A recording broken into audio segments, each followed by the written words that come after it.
overtraining, and I feel like we've talked about that so much, so stay with me, please. Mistake number 1 is overtraining or not feeling fresh.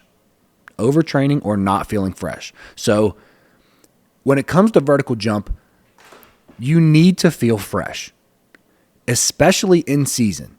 So I know I'm talking about in season because we're approaching the season here for basketball. Right. But overtraining would be doing so much work or breaking your body down and then not allowing your body to fully recover past the point where you were before you hit that next workout. So let's say you work out on Monday just to make it easy.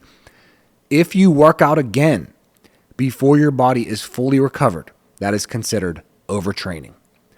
If you are doing too much volume to the point where you are not feeling fresh, then that is going to be probably the biggest mistake that I see when it comes to vertical jump. And think about yourself right now. Do you feel fresh? You out there listening, do you feel fresh right now to the point where you could go to the court and get a couple dunks in or even jump your highest? If not, if you're feeling sore, if you're feeling fatigued, if your knees hurt, if your muscles are aching, then you're not fresh.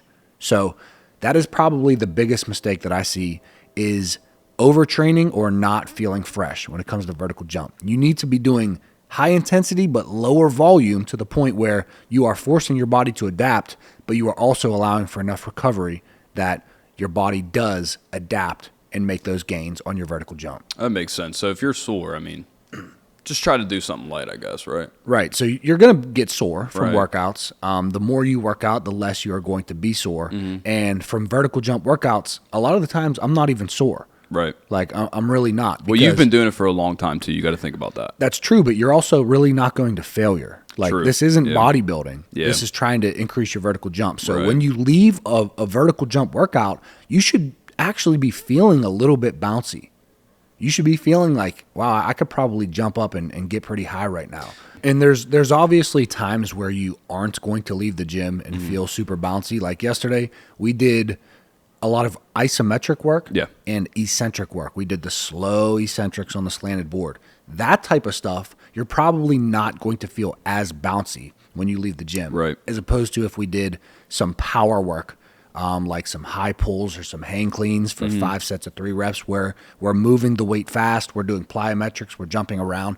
You're going to feel more bouncy after those types of workouts than after the volume workouts or any work with isometrics and eccentrics in them. So there are different types of workouts.